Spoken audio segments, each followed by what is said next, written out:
All right, welcome into the 9 p.m. Pillow Talk show. Pugs and Parker proudly present Pillow Talk on the Radio Misfits podcast platform. Hola, Ed. Ed is here. And speaking of the Radio Misfits podcast platform, it's Ed. We do this show every Monday through Thursday. We really can't commit more than 4 days. It's 1 hour, 4 days. This is, however, the second of two streams that I do each and every day here on the Radio Misfits podcast platform. First one is called High Noon. You can check that out at noon every single day, noon Central Time. It's topics, it's trends, it's current events, it's anything that's buzzing about that people are talking about. I give you a nice little cheat sheet on everything. I even tell you about the day at hand. I tell you everything. I tell you how many days are left until the end of the year. I tell you how many days we are into the year. I look at the national calendar. Today is National Chocolate Truffle Day. You would know that if you tuned in at noon. And then we just go through all the trends. Oh, I also tell you history. I tell you birthdays. I tell you all of that stuff. All of it. There's no reason. There's honestly, you're an idiot if you're not listening. You don't know what's happening in the world. Let's bring in the second half of the Pugs and Parker proudly present Pillow Talk on the Radio Misfits podcast platform. He's James Parker. James Parker. Hey there. Good to be here. Thanks for having me, Pugs. Welcome. It is Monday, so that means we have to bring in Kelly Moore. Kelly Moore is here on the Pugs and Parker proudly present Kelly Moore Mondays on the Pillow Talk private podcast. Darn Ed for making me get this stupid ring light. God, it really looks good in those. Oh, I got one of those too. I got one of those. Look, I can change. I can make it different. Like I can change the whole vibe. Ooh, a little warmer now. Now it's a little warmer. Oh, I didn't know it had functions. He sent me a list that I had to buy exactly what he sent me. Yeah. And so I did. All right. Welcome in, guys. Hey, we're going to run through this hour. It is going to be, what's going to be, folks? Is it going to be depression and suicide or abortion? Which one are we going to spend an hour talking about? Let's do abortion. Really? You think that no one ever lighter than celebrities gacking themselves? I know, but listen, if you can't have fun talking about abortion, you're just not trying. He's dead inside. It's so funny, dude. I love this one. Dead inside. He is dead inside. I don't really want to talk about abortion. I don't either. But good. Okay. Oh, come on, man. Look, we don't talk about a noon show. We don't do any of this nonsense. Because you're chickens. We could do a great discussion on abortion. No. We could do it. We have the talent. No. We have the chemistry. No. We have the ability. No, it wouldn't be great. It would just be more of the same. Nobody. First of all, I would just sit here and listen to you and Kelly because, as I have been saying now for months, on the noon show, whenever the subject of abortion comes up, I'm a guy. I'm a 50-something-year-old guy. I honestly, Kelly, maybe you think I'm wrong here, and maybe this is me dodging a bullet. Oh, it's a dodge. I don't think it is a dodge, James. I don't think I should have really any say-so in this thing. I honestly feel this is a woman's health issue and that the women of this country need to figure it out. Now, I understand that that's not realistic because, you got to get your Mitch McConnells in there and your Jim Jeffries. But, I mean, my opinion, who gives a shit? Well, I'm a 52-year-old man. I'm not a son. Even worse, you're white. Yes. Yeah. We're the worst, man. We are the worst. We are public enemy number one. There's no one more evil than us. We're the supervillains of the modern society. I love it. I think the only people who should have an opinion on this are women because it's a women's health issue. And I fully believe in my bones that if it wasn't solely a women's health issue, there'd be no question about it. That's weird because I have opinions on it and I'm not a woman. Yeah. Why? What are your opinions, James? Telling you shouldn't have opinions on it. I'm afraid of it. Are we allowed to say it? Look. You're allowed to say it's Pugs and Parker with Kelly Moore Mondays. You're allowed to say whatever you want. All right. Most of America agrees with me, by the way. There's almost nobody that is 100% pro-abortion and 100% pro-life. There's like no one. I mean, it's like 11% are are cool with like partial birth abortion, which is the extreme end of the pro-abortion crew, pro-choice crew. And there's not a whole lot of people. Let me just stop you Let me just stop you first, and I'm going to sit back and I'm not going to say anything. But it is 9:00 at night. Half the people tuning in were probably watching wrestling. We haven't even set up why we're talking about this. I mean, half the people probably do not even know the breaking news of the last hour, which is Politico. Don't tell them. We'll tell them at the end. It'll be like it'll be like the big reveal. Politico is reporting they have received, now this is a leaked document from the Supreme Court that says the Supreme Court of the United States is ready to overturn Roe versus Wade. This has got people within the last 45 minutes on the socials freaking the fuck out. I mean, people are going insane. Yeah. So you remember the battle scene from Braveheart? Yes. That's what Twitter is right now. That's exactly what Twitter is right now. Fantastic. So with that, and for Pod Save America, Vote Save America. I'm going to have to do it again. I'm still recovering from the 2020 election. I grant you that was a very rudimentary context for it, but James, the floor is yours. Yeah, so the repeal just turns it back over to the states. So what I would like to see is 50 states do 50 different things, because I would like to fill in all those gray areas. We have 50 different states, and let's come up with a sliding scale, and let's have some states do like the hyper pro-life thing and have some states do the hyper pro-choice thing and see which one works out better. Because like throughout history, like different societies have had different approaches to abortion. You know, it's not just like a one size fits all. So there was a time like in medieval England where like if you had rubella while you were pregnant, the church, the state, everyone would let you have an abortion because you were going to have a deaf, blind, retarded kid that was only going to live like maybe 4 years tops anyway. So there was always exceptions built in. Most of them were medical, most of them were related to disease.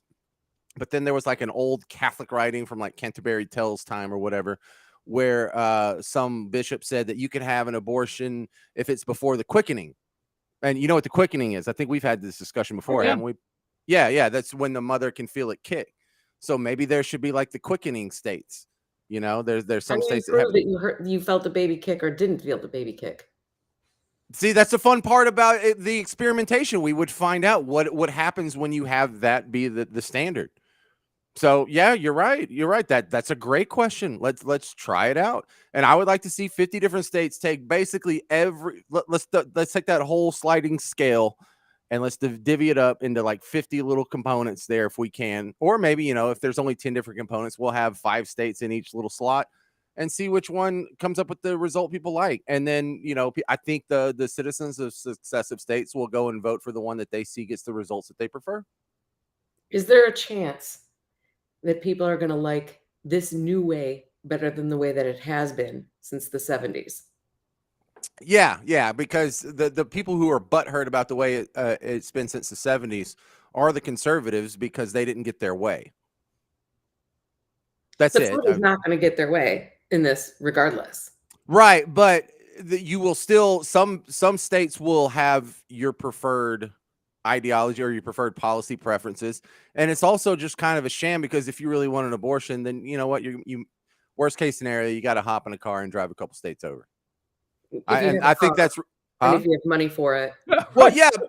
Well, then, hey, you know what would be cool? No. And I think that's an interesting thing you bring up because there's no doubt that like people could donate money to a charity that pays for women to go to Missouri or whatever it takes to get an abortion. That's part. Missouri will be the state. You know, I just throwing something out there, and that was a horrible example. Point taken.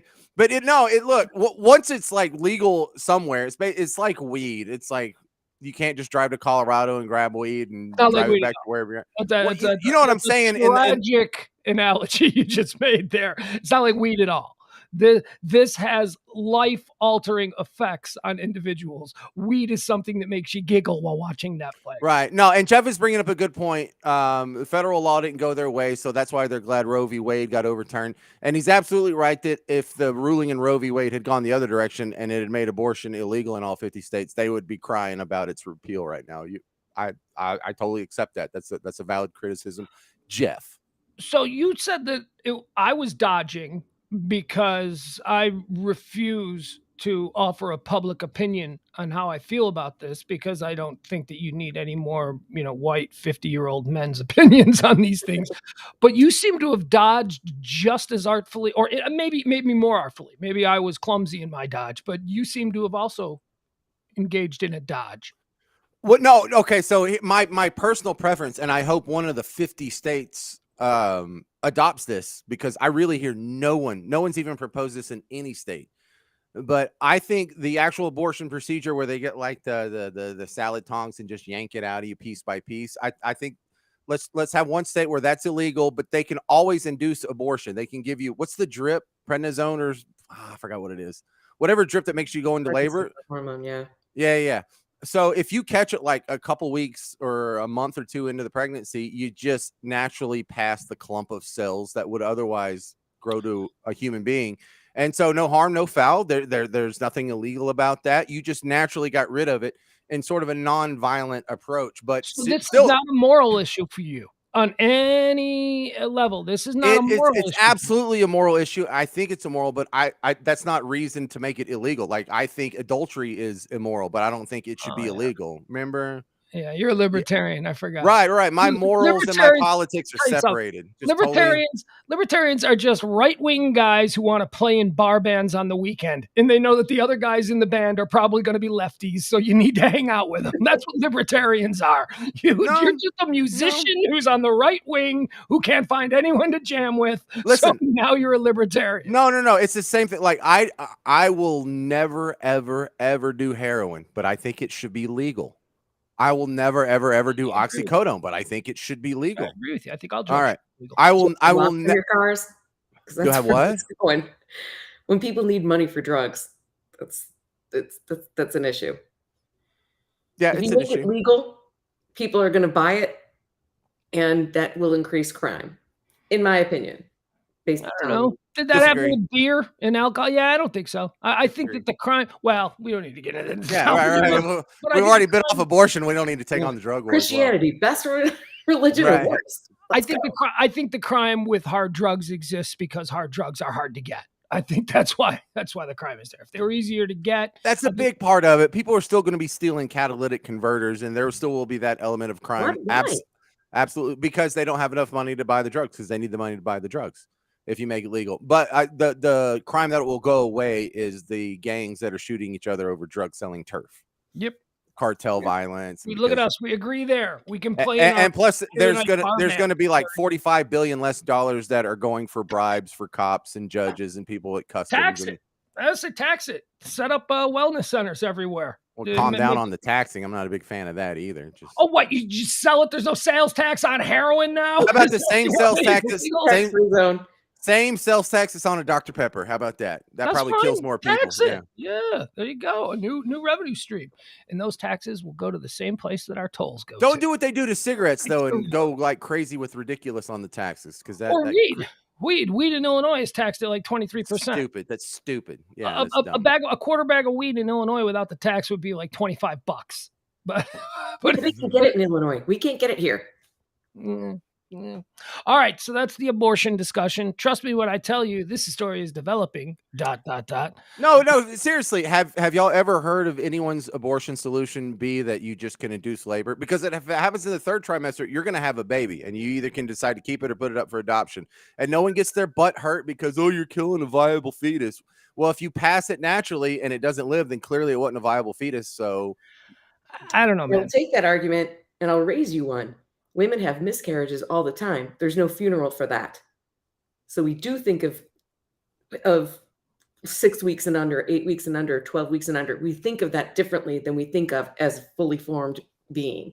I think. Agreed. I think women think of this whole situation differently than me and James, which is why I'm shutting up. Why I don't think that I have any. They do not have any better mental capacity to process this issue than men do. Stop it. No, I didn't say mental capacity. I say that maybe an emotional attachment to the issue that is very real for them, whereas we're just projecting what we think we would do if, God forbid, we could get pregnant. That is a very real difference, James. Women can get pregnant. Not without men. Yes. Yeah. Actually, yeah. Without men, James, How? you can. Sure. How? You've never heard of in vitro? You've never Right. heard Well, of, so where'd that jizz come from? Well, okay, of course. But Sometimes trust I me, don't know. James, there's no shortage of jizz. Okay, guys are just baiting the walls with jizz. There's Guilty. jizz anywhere. I feel Now, attacked.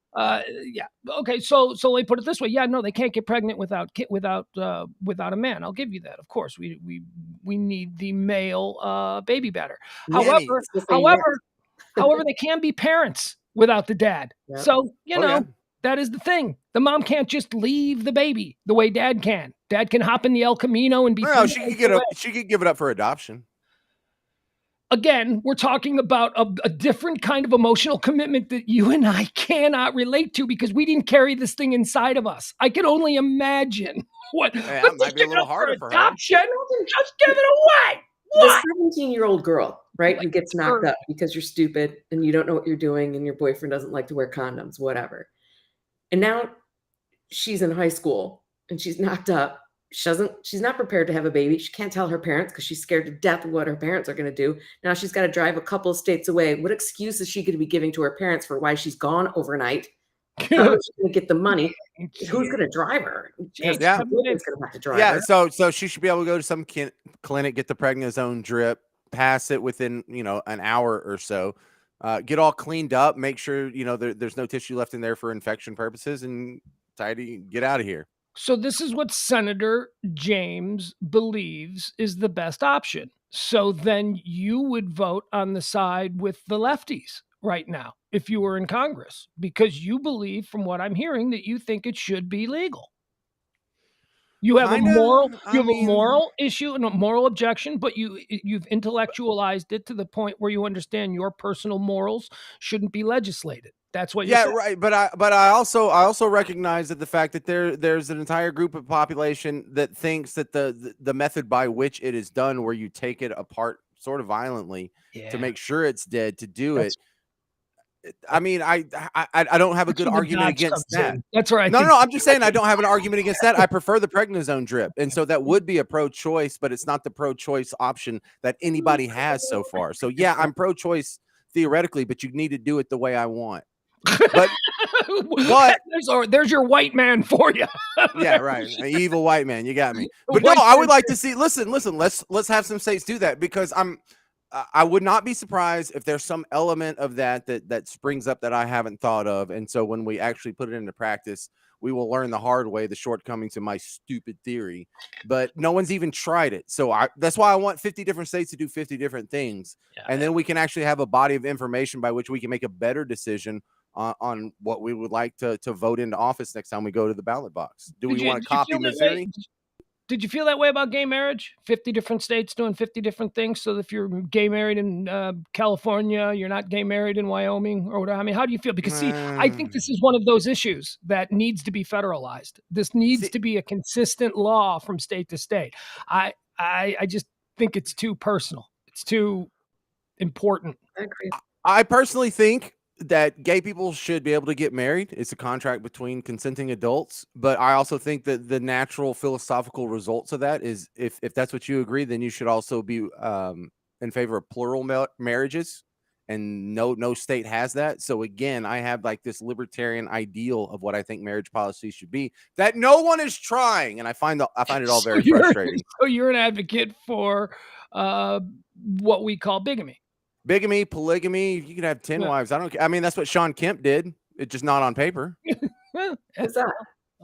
It's this basketball player that came in straight out of high school, but he has like 11 kids with 11 different women or something crazy. Yeah, he had like 9 kids by the time he was 21. And he's not a Mormon. Like, it was just I'm sure of sister wives, I will say. Yeah, I'm in favor of sister wives or sister husbands. I don't have a problem with it. I have no problem with that. I think it's weird, and I wouldn't do it. I mean, but it ain't working for them. Yeah, but I certainly don't have a problem if that's the way you choose to live your life. It's too difficult. I think it's financial, isn't it? Just because of like legally who's entitled to certain things and who makes the decisions. Yep. And that's why kings and barons and Genghis Khan got to have a whole bunch of wives, and Sean Kemp got to have 11. I only got to have 1. So that's all I could swing these days. You don't want any more. If I had like millions, maybe I'd be on wife number 3 by now. Hey, James, I want to do a monologue here before we get into the rest of the show. But I There's a discovered what's that? But Yeah, but I wanted to mention something. I stumbled across Kelly. James has this. It's a game. It's a bit. It's a thing that he believes, and he's fairly right about it. Your rich man poor man game. yes, that's Okay. technically that's Adam Carolla's Rich Man Poor Man. Oh, game. is it? Oh, here I Yeah. thought you. All right, tell Kelly what your rich man poor man theory is. Serious. Yeah, so there's a weird overlap in the lives of rich people, very, very rich people, and very, very poor people, where they have the funkiest things in common, and so They do.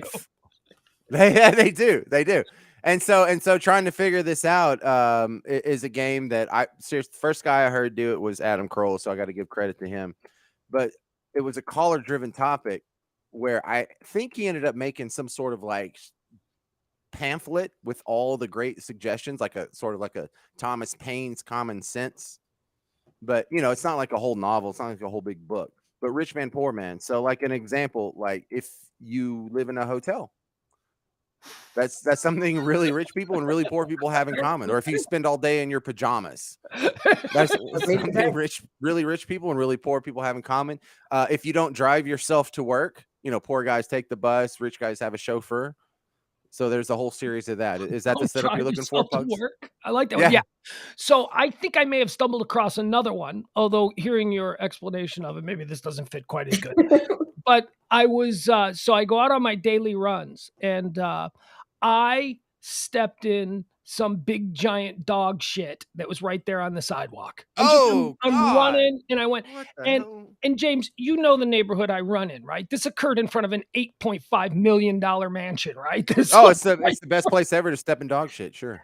And I used to have to do this in the shitty place where I used to live. No pun intended. I used to have to dodge. So I'm like, well, look at that. It's another one for James. Rich people do not pick up after their dogs, and neither do poor people. Yeah. Rich man, poor man, neither pick up their dog shit. I mean, some do, but you know what I mean? Like, that's a great one.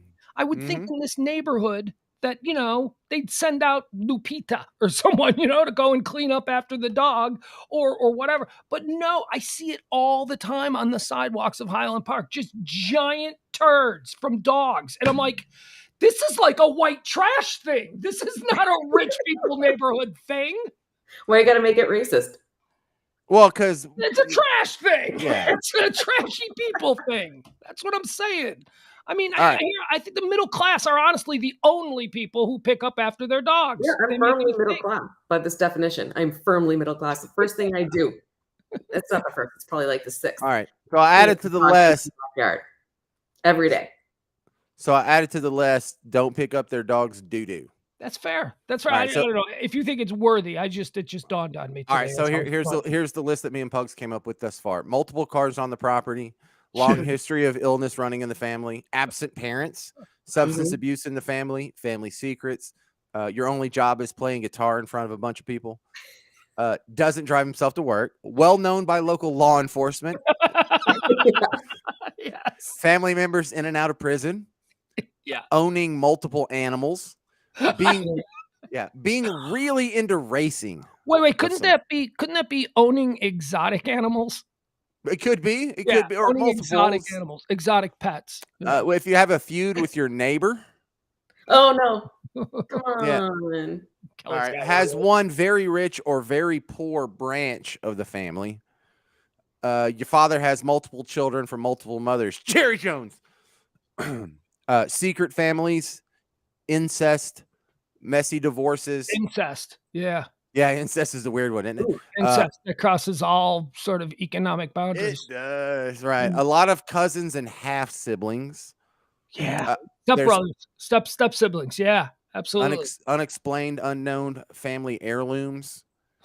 If you're always looking for a new investment or business scheme. Hyphenated last names. Hunting with dogs. Hunting with dogs. That is popular here. I got a hunting dog name. Get this, Gringo. 2 doors down. I like that. I'm not offended. Gringo? Didn't see that coming? You're not offended because you're Mexican, James. They're not Mexican. Am I? You claim it on your census. Yeah, if they carry a lot of shopping bags. If they have a habit of eating animals not usually seen as food. Squirrel. Yep. That's But true, you know what man. else you could add to that? Don't make their own dinner. That's a good one. Don't make their own dinner. One will go to, I don't know. Hang on. Don't make their own dinner. I'm going to add that to the list. Whataburger? I don't know. Right. The other one has like a personal chef or whatever. Act up in long lines. Not carrying a wallet. Owning really old guns. Oh, I have a really old one right in my hallway. Well, there you go. Which category? Go ahead. No, you go. I was just okay. They're both sleeping with a maid right now. Where's my husband? Oh, we don't even have a maid. No, one of them's married to the maid. One of them is like sleeping with his maid. Yeah. One of them is married to a maid. The other one is Arnold Schwarzenegger. Yes, thank you. Perfect example. They both own a mini fridge. Oh, I do. I have two. They both never, ever go to Home Depot. So you're saying that both the rich man and the poor man never go to Home Depot? Right. The poor man's renting. He's not going to fix the place up. The rich man, but the poor man might be a day laborer. And Home Depots are filled with those people. Not all poor man, just some poor man. Like everyone in the middle class goes to Home Depot or Lowe's or something. True. My husband lived there 2 days ago. Yep. Yeah, and so then we have two great additions from today. Don't pick up their dog's doo-doo, and they don't make their own dinner. Thank you to Kelly for that addition. There you go. There's James's rich man, poor man list. All right, let's do a monologue. Let's see what's happening in the world today. Let's see what's. Are we going to talk about Amber Heard and Johnny Depp? Yeah, we'll get to it. Hold on, we'll get right to it. How many Apparently, nobody wants to talk about celebrity suicides. That's fine. I can't believe she killed herself. Wow, we already did abortion. How much fun can we be expected to have? All right, here we go, ladies and gentlemen. 1, 2, 3, 4. Please welcome to the Comfort Nest stage for a repeat engagement every Monday through Thursday night. We welcome the global sensation, the man of 1,000 voices, veteran of 2 foreign wars, James Abercrombie Parker. Hey, we're working on that 3rd World War, though, aren't we? Can I have the floor, please? Yeah. Oh, God, that's right. What's it called? Heed? Look at this, Kelly. He demands the center. Beautiful. See how much better that looks? All right. At the White House Correspondents' Dinner over the weekend, host Trevor Noah took a few lighthearted jabs at President Biden, but he avoided the real elephant in the room, Meghan McCain. Oh, boy. That joke's right out of the box. That joke. Musicians are paying tribute to late country music star Naomi Judd. John Rich called her an icon. Carrie Underwood called her a legend. Kelly Clarkson said, all this grievance making me hungry. Oh, look at that. Another fat joke. 2 fat jokes. He doesn't care about body shaming. He doesn't care at all. In an interview with Better Homes and Gardens magazine, Harry Styles said he was ashamed of his sex life. Can you believe that? They still publish Better Homes and Gardens magazine? I thought of that when you said it. I was like, what? Right. They still do that? Right. Okay magazine. More magazine humor for you, Kelly. Hey. I got a fun fact about Better Homes and Gardens magazine. Oh, please. That's impossible. Yeah, no, I do. Do you know whose family owns Better Homes and Garden magazine, the publishers? Heinz family. No, Fox News is Jesse Waters. Yeah, that's right. I'm telling you, they're all silver spoons. Go ahead, James. What? Okay. Okay magazine. Gardens. Hold on. They publish Better Homes and Gardens magazines, and even before that, the Saturday Evening Post. Oh, that rag. Yeah, no. That rag. I'm just calling out the rich kids. Go ahead, James. All right, more magazine humor. Okay magazine also dropping its print edition, but executives say the periodical could return to shelves if the internet turns out to be a fad. Stupid. Sorry, you can move. Come on, he's working hard for you. Come on, he's up here. Nah, your boos are delicious. In South Carolina, an escaped bull led police on a chase around the town, but fortunately, the bull was recaptured before it could reach the china shop.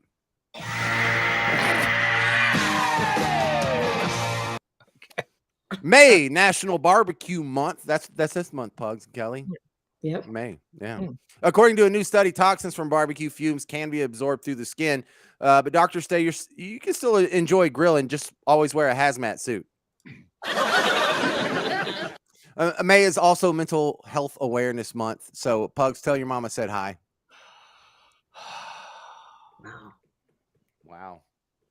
Wow. Just gonna lay out on you now. That was heavy. All right. It was on this day in history. That's right. May 2nd, 1972, FBI Director J. Edgar Hoover died. And it's 50 years later, and no one's been able to fill his pumps.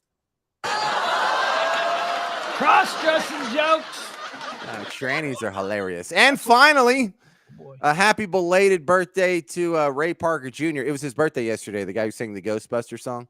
I don't want to say he's getting old, but he's got a new song called Hip Busters.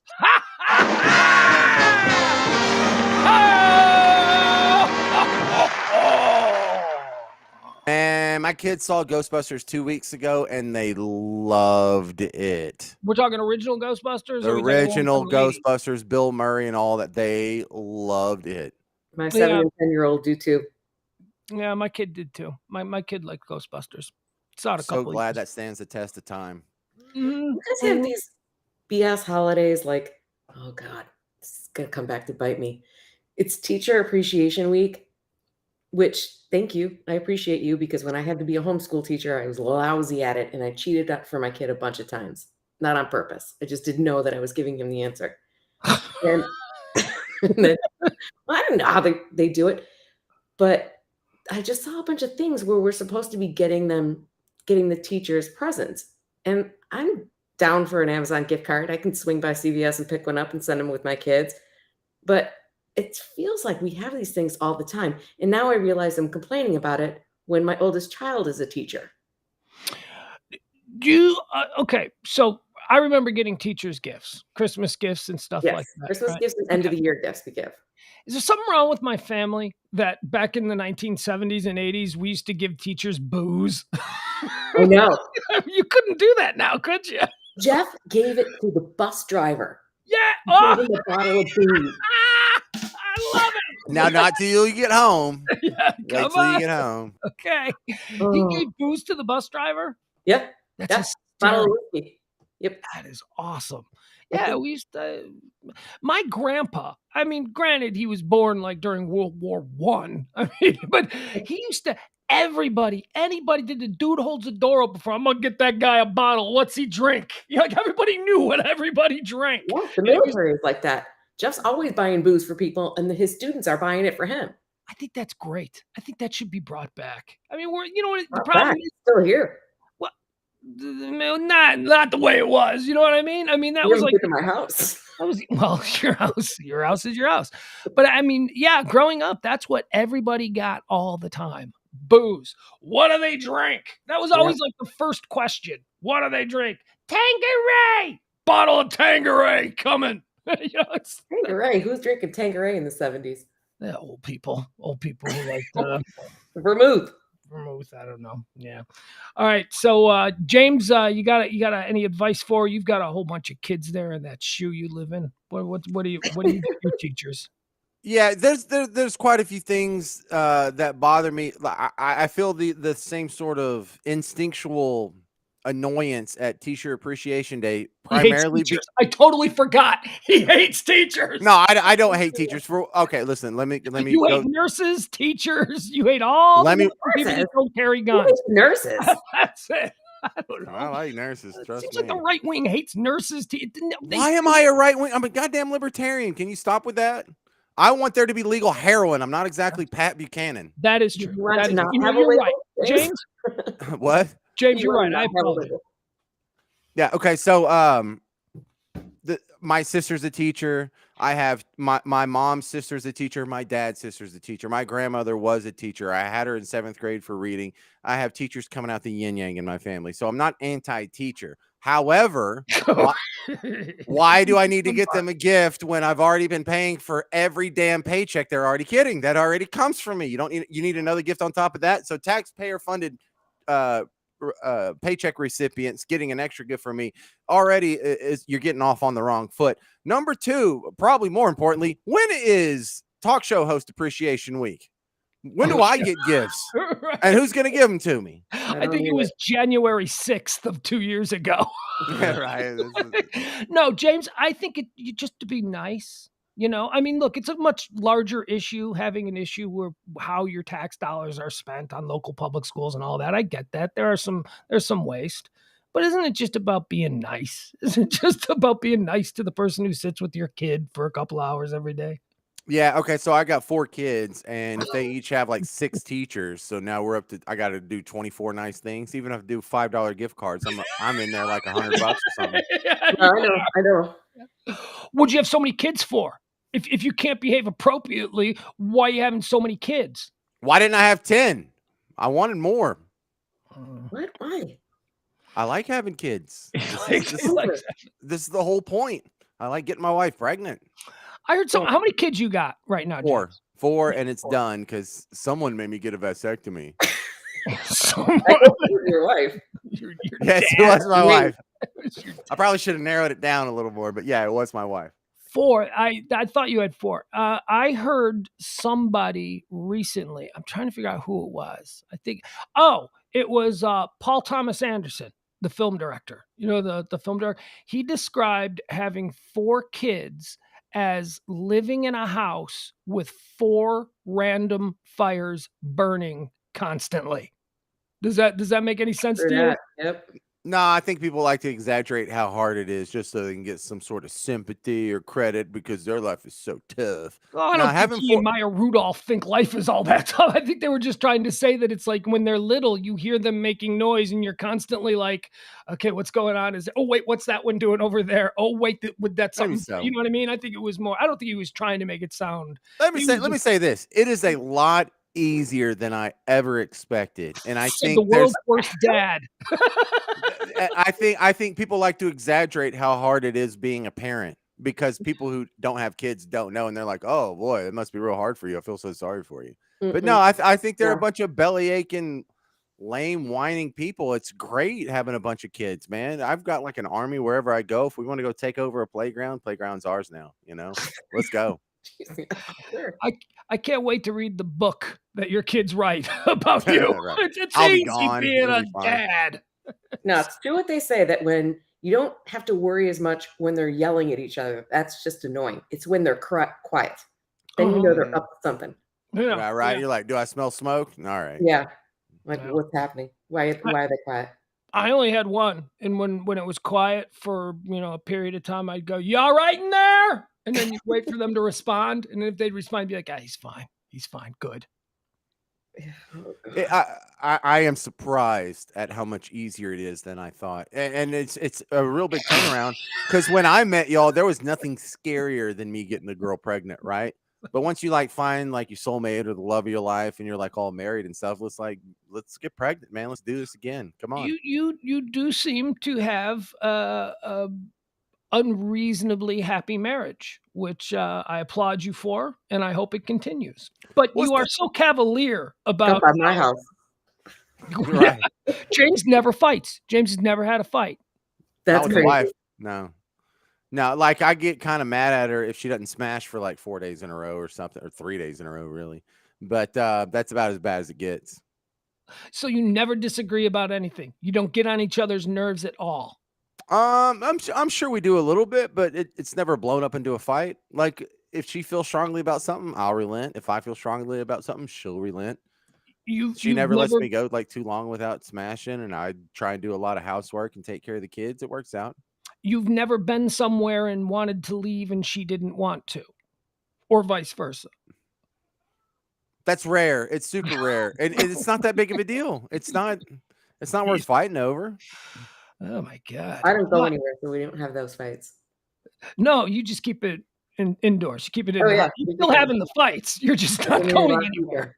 Well, the thing is I almost always I'm the one that wants to stay out longer than she does, and she has to drag me home because I'm an idiot that can go for 2 days straight. And you give in. You will go. It's not you never get to the point where you're like, Jesus, you always do this. See, that's what I'm getting at. No, because she knows how to manipulate me. Like she can just like, whip out a boo or something. I'll be like, fine, well, let's go home. I'm an idiot. So she can control me. You are. And most men who've been married as long as you, they're not impressed by the wife's boob anymore. That is just yes, they are every day. Every day. They're not. It's like seeing a new love boob every them day. For other reasons. We're long past the boob attraction part. There's no two sunsets that are the same, Pugs. Really? It's like about that. All right. I got nothing else. I got nothing else to talk about. We got like 21 minutes left. No, we didn't do Naomi Judd. We did abortion, but we didn't get to do suicide. Why would you live to be 76 and then kill yourself? I don't get it. I totally get it. Like, I think that makes sense. Actually, I think that makes total sense. Yeah. Thank you. I didn't know you'd say that. That long. No, because I kind of plan to kill myself, and like I've always sort of thought like it would be great if you were the one that decided when your time is up, and so the whole worry of your entire life is I could die any second. No, I control when I die, damn it. But then I saw in the HBO series Rome, when Cleopatra killed herself, she got her kid, her and Mark Antony had the kid, and she said, bring my kid in here. And so she said, look, son, this is how nobility dies, by their own hand. And she took the asp out of the basket and had the snake bite her. Mm-hmm. And I thought, man, that was incredibly powerful. It was noble. It's almost like it's like usurping the power of God, where God decides when you die. No, hell no. I decide when I die. And so that's sort of the beauty of suicide. If you've lived your whole life and you got all your stuff settled and you've got, your estate planning documents and everything in order, and it's not going to be any trouble to anybody, there is something noble about being the one to decide when this train ends. Okay, I think you're projecting your own situation. She was not in a good place, and her deciding to take her life at 76 was not a noble effort. It was her basically being tired of the pain of the torment that she had gone through for. Why is that different? That's exactly what I'm talking about. When To the a pain degree, gets to be too much for her, she made it 76 years. Everyone's taken care of. Everyone's good. Everyone's grown. Hell, even the grandkids are grown at this point. Y'all don't need me. I'm in a lot of pain. Just let me go ahead and end this the way I want to end this instead of going on and suffering. It's like these people that are like in hospice or in wheelchairs or limping around on the little walkers, and they wish they're upset every day that they wake up. They're like, damn it, God, will you just take me? No, hell, I'll take me. I think all things being even, what you described there is not an insane way. But I don't think all things were even. I think that she was suffering from something that was very treatable, and had she taken different steps, she may not have made the decision that she did make.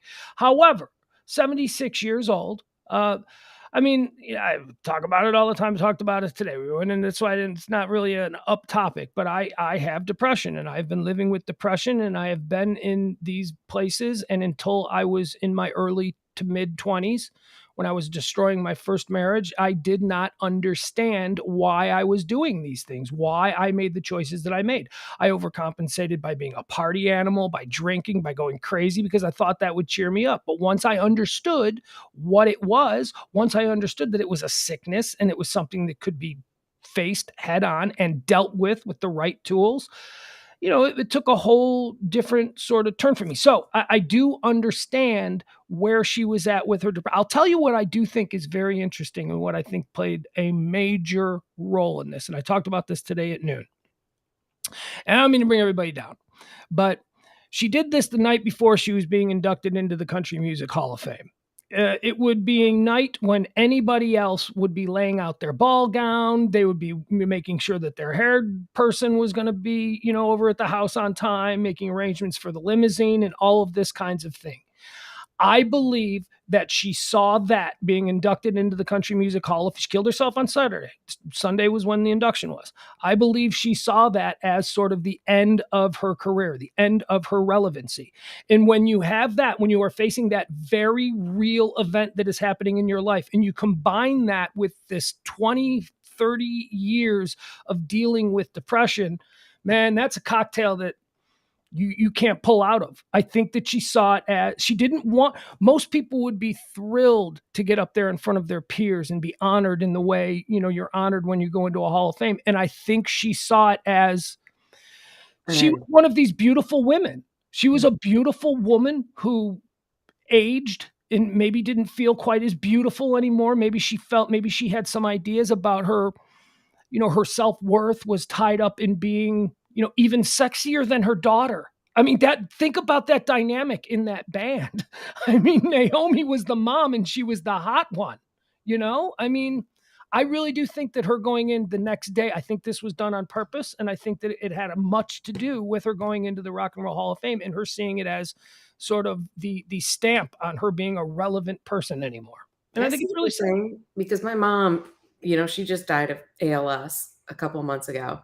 And that was excruciatingly years-long process to watch happen as she lost her ability to walk, to sit, to move, to eat, to swallow, it was a lot. And the ALS, or there's very little work that's been done towards helping ALS since Lou Gehrig. I mean, there's not research. There was just something passed where I forget, I want to say, is it, James will probably know, like $100 million a year or whatever towards research, for finding any way to help people who have ALS. Cause there's like nothing. My mom was breathing too well, so she couldn't be a part of trials, but she couldn't move. She needed 24/7 care. She could not be left. And they had nurses coming in. Never lost her personality, though. She was hilarious till the end, even though it took her a little bit longer to tell jokes. Still worth it. Did she want to die? Did she want to kill herself? If she wanted to kill herself, she could have. But I think once because at first, it was like 4 years ago when she first was diagnosed, and it took a hell of an amount of time. She and my stepdad were talking about going to Washington State where it's legal to kill yourself, but with doctor-assisted suicide. Mm-hmm. And I think by the time it got to the point where there was just nothing left for her, she was physically incapable of doing anything. So somebody would have needed to help her. And that wasn't gonna happen. So, but she was offered some treatments, or like people say, try arnica, whatever. And she would try some things, but then she finally just yelled at my stepdad, and she's like, none of this helps. None of this is helping. And I don't want to get my hopes up thinking that this is going to help. And then it comes here and it doesn't help.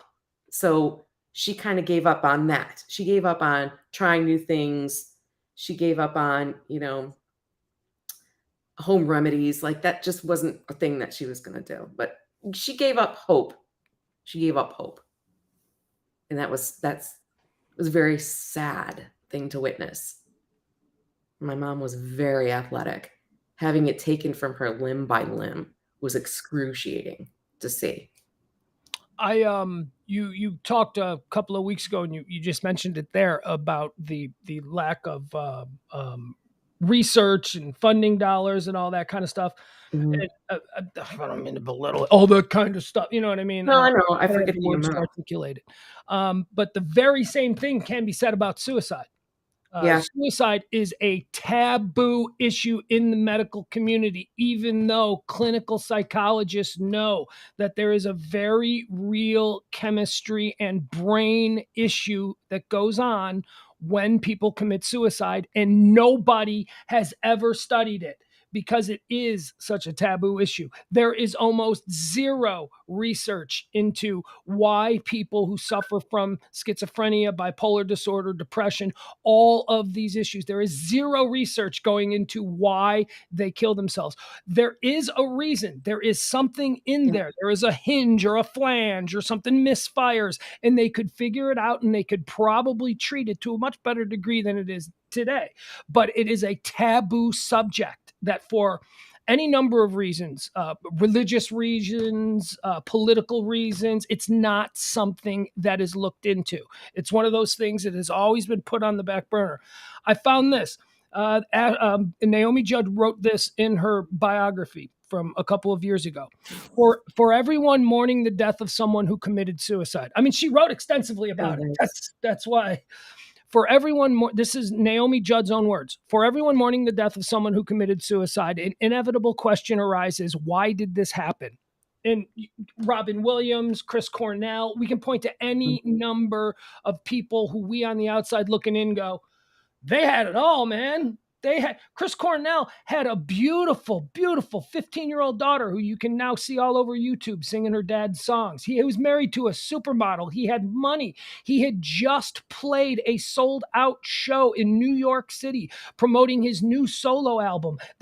He was an audio slave. He was in Soundgarden. I mean, he was a rock star. And he came home from having 18,000 people cheering his name, checked into the hotel, called his wife, said goodnight to his daughter, and killed himself. No sign of anything leading up to him doing this. So back to what Naomi Judd said. For everyone mourning the death of someone who committed suicide, an inevitable question arises: why did this happen?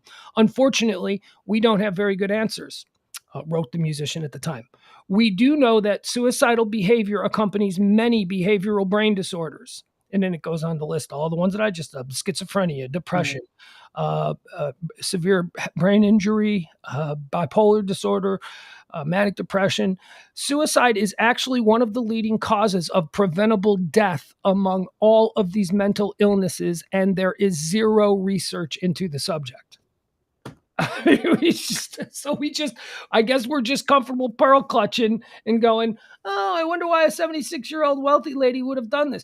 Because, and I can tell you, I live with it. Not every day, and I've become very good at understanding the signs. Kelly, I imagine to some degree that you probably got good at realizing when I was becoming manic or when something was starting to spin out for me. I know that the girls I dated could always, tell something was going.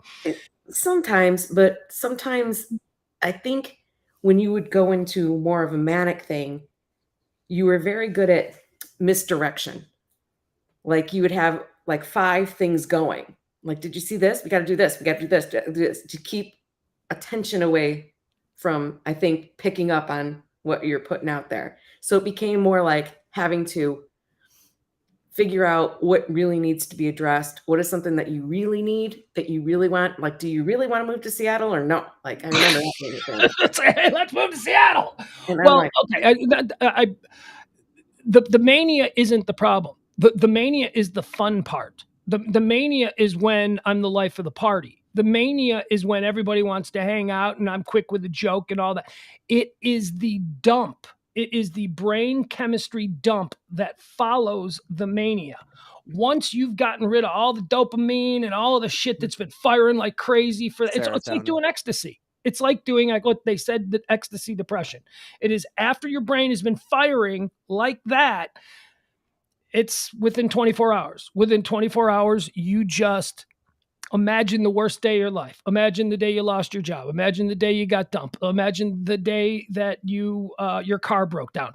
All of those things in one moment become your reality. But you also become good at hiding it. Yes, absolutely. Absolutely. And you know why you become good at hiding it? Because your whole life, before you knew what this was, before you understood, before you had a therapist tell you, before you had a doctor tell you, your whole life, your friends went, oh, dude, you're just being a bummer. I don't like to be around you when you're like this. You didn't understand it. Nobody understood it. Nobody understood that.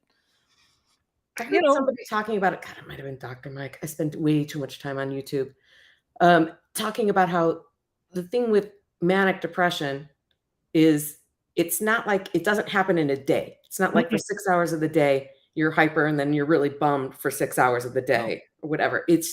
You'll be in a manic thing for a week and then you'll be depressed for 2 weeks, but it doesn't like come and go. It doesn't switch that quickly. It's not that bad. It's not that bad for me. It's like 3-4 days of just being manic where I stay up till 4 in the morning and, you know, wake up at 7 in the morning. And then it's followed by 4 or 5 days of me sleeping 18 hours a day where you just can't get out of bed. Or it's no one sleeps here. Yeah. Okay. So anyway, James, I happen to agree with you. I happen to believe that suicide is a terrible thing when it can be prevented. But if, you know, all things being equal, all things being even, the idea of going out on your own terms is certainly one that I get. And maybe to some degree she did do that, but I think I think without the mental illness, deciding to go out on your own terms is fine.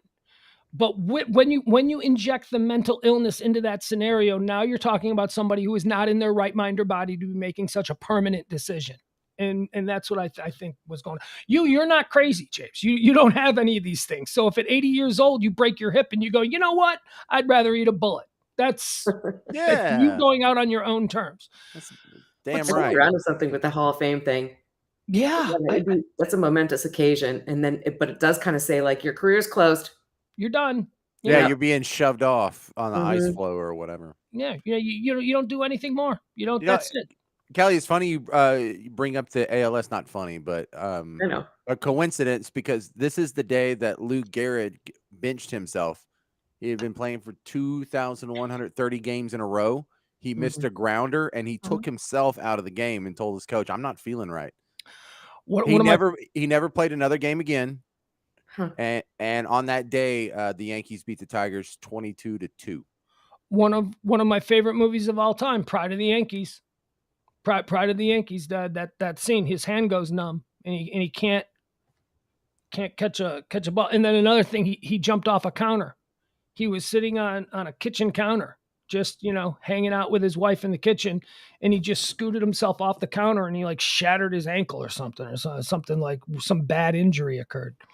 Well, my mom and my stepdad got into a big kind of fight during her last year because he limited her to only one Cosmo a night. And she's like, what the hell else do I have? Really? Come on, give her the whole bottle. A second drink. God. I mean, that's one of the good things about being terminal, right? Yeah. No, once you're there, that's when you do heroin. Yes. Well, I still believe that I'm going to be doing heroin in my 70s. I'm going to try it. Yeah, what was that, Little Miss Sunshine, where it's like, hey, when you're in your 60s, who cares? Exactly. That's Grandpa did do something, right? In Little Miss Sunshine, he OD'd on the way to the pageant because he was retired and he had his money. What the hell else is he gonna do? Was it heroin? I think it was heroin. Yeah. People say heroin is so good. It has to be. I don't know where to get it here.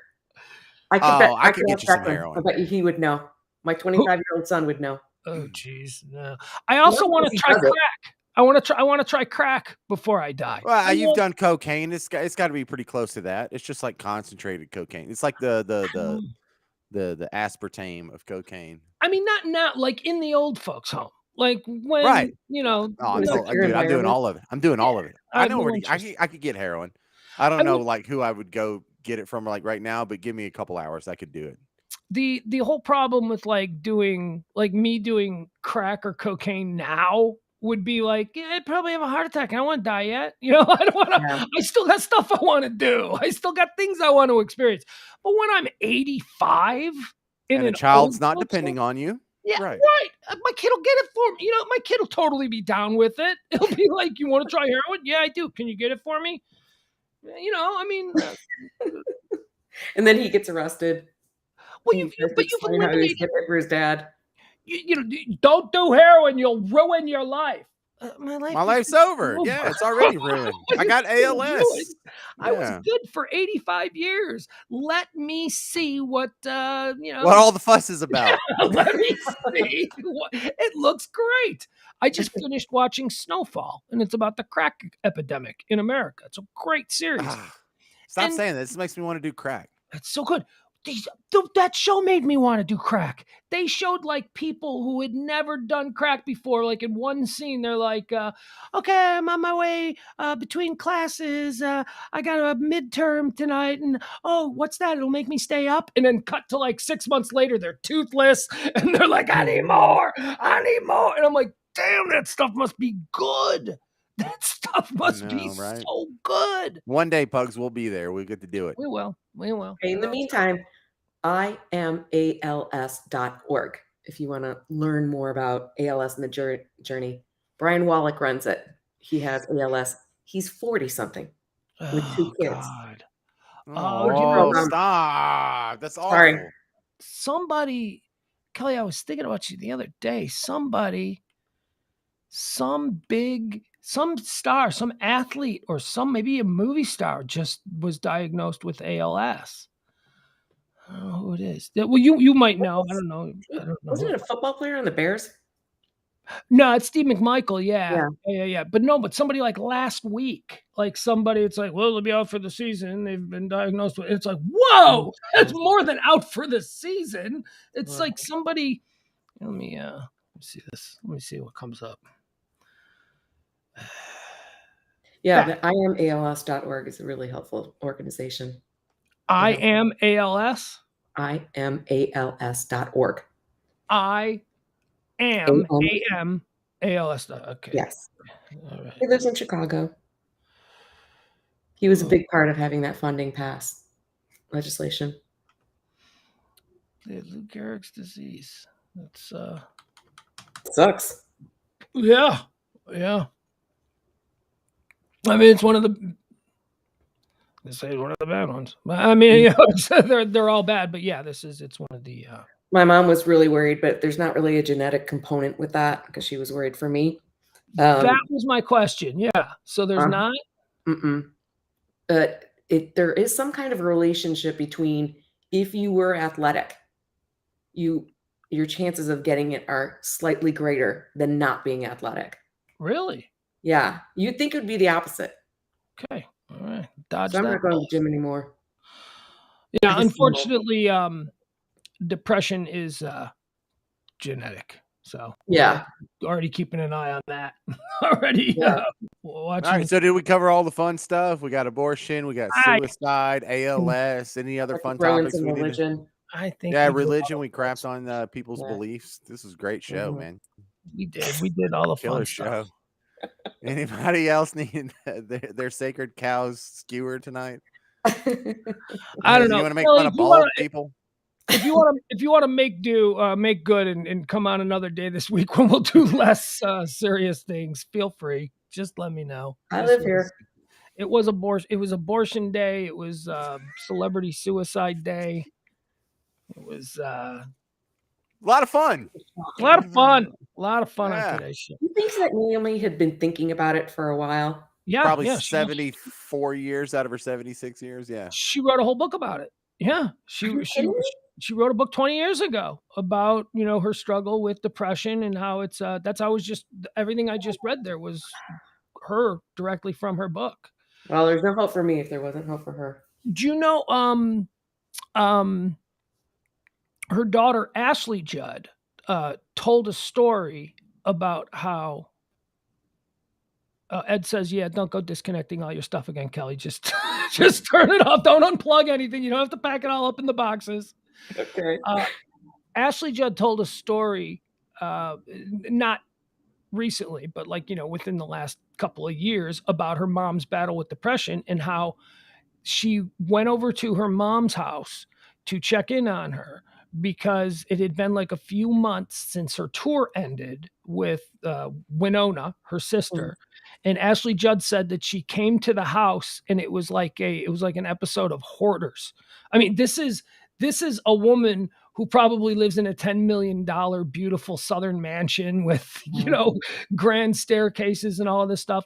And she said it was like hoarders. There was garbage everywhere. And she was talking about her mother's mental illness. You know what? This was like an interview with Oprah that they did. That's what it was. It was some like Oprah interview. Or I don't know, some interview with some, I don't know, whatever. Yeah. And she said that, Ashley said that she looked at her mother, and her mother, she hadn't bathed in weeks. She'd been wearing the same like bathrobe and just, meandering around her house. And then they talked to Naomi about it. And she said, yeah, when that tour ended, I thought it was the last time that I would ever be that person again. And I didn't know who I was supposed to be. So I just stayed inside of my house for 9 months. Oh She my God. never left her home. She didn't bathe. She gained all kinds of weight. It's so sad. And do you know their story? Do you remember seeing the Judds movie? Remember the movie, The Judds? They made like back on Oprah. I know that there's domestic violence involved in that. Yeah. She was a nurse. Naomi Judd was a nurse, and she caught hepatitis from being a nurse, and that almost killed her. And then she got beat up by her boyfriend, and she had one daughter who was Little Miss Perfect, and that was Ashley. And then she had like a stoner daughter who was Winona. Yeah. And then Winona was like a stoner Melissa Etheridge jean jacket wearing, smoking cigarettes at 15. She was that. And they started singing together. And that's how they became the band. And when the band took off, they just farmed off the other daughter to relatives in California. That was Ashley. They literally just got rid of the other daughter. Yeah, They're like, can you sing? No. All right, you're gonna go live in California. Good thing you're pretty, Ashley. Get out there. For about 4 years in the 80s, the Judds were about the biggest thing in country music. Mammoth. They were massive. Yeah, huge. They were it. And then their career got derailed in the 90s when Naomi got the hepatitis, and she was really sick and she almost died. And then they had like a little bit, they flared up because they were so accomplished in the 80s.